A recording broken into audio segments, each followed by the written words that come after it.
I'm going to be ranking the top 10 Galaxy Opal cards in NBA 2K23 My Team. Let me know in the comment section down below which is your guys' favorite Opal in My Team right now, and let me know what you guys would change about my top 10. There is only going to be 10 Galaxy Opal cards, so these are going to be basically all of the Opal cards in the game, just ranked from the worst all the way to the best. But coming in at my number 10 spot is going to be the level 40 for season 3, and that's going to be the Galaxy Opal Trey Young. He is a point guard, shooting guard, 6'1" with a 6'3" wingspan, and I don't really want to talk about this card too much. I think you guys understand why he's not that good. I don't really want to do a whole rant video and complaining about the card, but I mean, he can't dunk the ball. 30 driving dunk, 25 standing dunk. He's not going to be a good defender, being only 6'1" with some terrible defensive stats. He is going to be a decent 3 hunter. I still feel like he can't create that much space this year, because this year in my team it's really hard to dribble. Yes, he does have the Trey Young escape, which is nice. The Trey Young dribble style is pretty good. He's got his jump shot and quick timing, and he does have a nice normal leaner, or sorry, he does have a nice leaner. It's not the normal leaner, but it's going to be a very good leaner. But the card isn't going to be great on the offensive end, and he's going to be a terrible defender. So for me,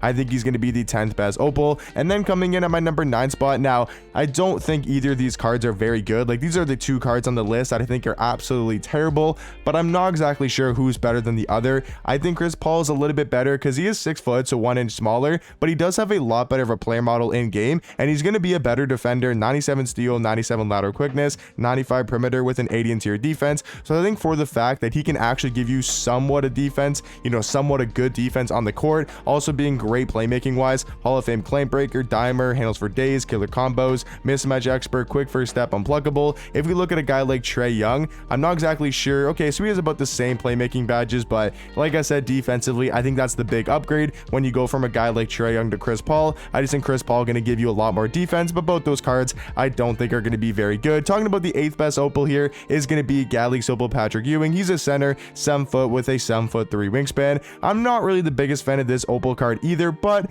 I do understand why he's somewhat good and why people do like this card. He's going to be a good all-around defender, 89 block, 80 steal with having a 92 interior defense, and he's got a great player model in game, and obviously 7 foot with a 7'3" wingspan. Jump shot wise, he has a 75 3 ball and a 95 mid-range, but his release, let me tell you, it's on slow timing, but in my opinion, it is a god-awful release and one of the worst releases in my team this year. So I'm not really the biggest fan of his jump shot, even though he does have a 75 release, or 75 3 ball, I should say. He can knock it down if you are wide open, but to me, really not the biggest fan of his jump shot. He is going to be a great finisher around the rim though, 90 standing dunk with an 80 driving dunk, and he is going to be a great rebounder as well, having 94 in that category. And then defensively, like I said, going to be very elite, having a Hall of Fame anchor, box OB, brick wall, interceptor, pogo stick, and post lockdown as well. Like I said, for me, going to be the 8th best Opal. And then at the number 7 spot, I think we finally start getting to some really good Galaxy Opal cards, and starting it off here with at the number 7 spot is going to be Galaxy Opal Gilbert Arenas. He's a point guard, shooting guard, 6'3" with a 6'9" wingspan. He's the first card in this top 10 that I would say is actually a good Galaxy Opal, and a card that you can actually run on your lineup and have a lot of success with. Like, he's a very good point guard, 94 3 ball, 94 mid-range, 93 speed, 93 acceleration. He's got some amazing Hall of Fame shooting badges, including limitless range, guard up, green machine, comeback kid, agent 3, and amped as well. I would have liked to see, a higher clamp breaker and a higher quick first step. Like, it would have been really nice if he had Hall of Fame quick first step and Hall of Fame clamp breaker. I would say that's a little bit of a flaw for the card, especially for your point guard. Going to the basket, going to be very solid as well, having an 85 driving dunk, 93 vertical. Unlike the guys of, Trey Young, Chris Paul, those guys can't dunk, but a guy like Gilbert Arenas going to be very solid going to the basket, and does have a 95 ball handle and a 93 speed with ball. So overall, going to be a very good Galaxy Opal card coming in at my number 7 spot. At my number 6 spot here is going to be another trophy case card, and that is going to be the Galaxy Opal Clyde Drexler. He is a shooting guard, small forward, 6'7" with a 6'10" wingspan, and I do think he's very well rounded and going to be very elite at going to the rim. He's one of the best rim runners in the game, having a 98 driving dunk, 97 vertical, also being super fast, 94 speed, 94 acceleration. Defensively, he's going to be very solid. I mean, 88 steal, 90 lateral quickness, 90 perimeter. Definitely not bad for your shooting guard. And then playmaking badges wise, he does have 2 of the most important badges in the game for your shooting guard, and that's going to be Hall of Fame clamp breaker and Hall of Fame quick first step. So that's a big positive for Clyde Drexler. I would say jump shot wise, really not the biggest fan of his release. You can obviously knock down pretty consistently with him, but I think for your shooting guard, it's not a jump shot you want to have on your shooting guard. And then dribble sigs, not really going to be the best, only has pro dribble style, you know, D'Angelo Russell size up, pro escape, so really not going to be that good moving wise. But going to the basket, like I said, going to be one of the best rim runners in the game. And then halfway into our list here, guys, coming in at the number 5 spot is going to be the Galaxy Opal Paul George. I think number 5 and number 4 are very debatable of which one you want to go with, but for me, like I said, Paul George coming in at the number 5 spot. He's going to be a small forward, power forward, 6'9" with a 6'11" wingspan. I mean, stats and badges wise, this card is very, very well rounded. He's got Hall of Fame challenger, clamps, glove, quick first step, limitless range, deadeye, catch and shoot. Like, he's got some amazing Hall of Fame badges, also having bully, fast twitch, fearless finisher, limitless takeoff, posterizer, and his stats are damn near perfect. But for me, this jump shot is super slow, very hard to get off in transition and just in general. And then, you know, dribble sigs aren't really going to be the best, having the pro dribble style. He does have the normal leaner, which is one of the best things about the card, but like I said, jump shot just going to be a little bit too slow. And then coming in at my number 4 spot, like I said, a number 5 and number 4 are very debatable. I think a lot of people would have a guy like Paul George over Jimmy Butler, but for me, I just value Jimmy Butler's defense way too much in this game. Like, he's 6'7" at the shooting guard spot, and he's going to be one of the best on-ball defenders in the game. 96 steal, 96 lateral quickness, 95 perimeter, with also having an 82 block and an 85 interior defense. We take a look at the defensive badges. I mean, he's literally got 11 on Hall of Fame, including ankle braces, challenger, chase zone artist, clamps, glove, interceptor, menace, off-ball pest, pick dodger, and workhorse as well.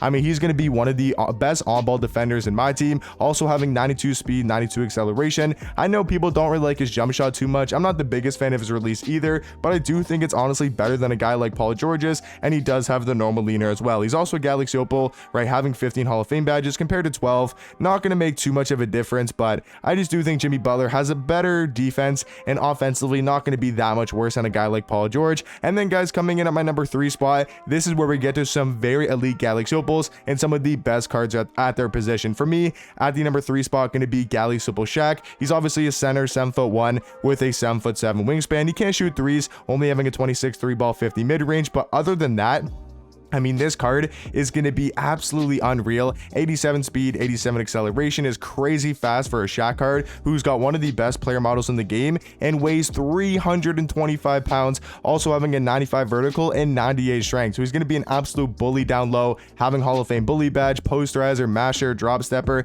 and back down punisher as well. And then defensively, he's going to be one of the best all-around defenders in the game, having a 96 blocks, 95 interior defense, 85 steal, 82 lateral quickness, and an 84 perimeter, also finishing around the rim. I mean, down low, this card is unstoppable. 97 driving dunk, 97 standing dunk, and he's obviously going to be one of the best rebounders in the game as well. And then defensively, Hall of Fame badge wise, he has Hall of Fame anchor, box obese, brick wall, post lockdown, and rebound chaser as well. And I think one of the most underrated things about this Shaq card that not that many people are talking about is actually going to be his movement. Like, his movement is very good for a center at the top of the key, him having 87 speed, 79 speed with ball, 73 ball handle. If you go up against a guy like Porzingis or maybe a slower center like a Big Z or a Yao Ming, those type of tall centers, he can take those guys off the dribble and easily score on them every single time at the top of the key. He's got some really good dribble sigs for a center, and he's able to blow by other centers really easily. So I'd say this Shaq card, probably the second best center in the game, maybe even the best, and going to be the third best Opal. And then coming in at my number 2 spot is going to be the best trophy case Galaxy Opal, and that is going to be Anthony Davis. He's a power forward center, 6'10"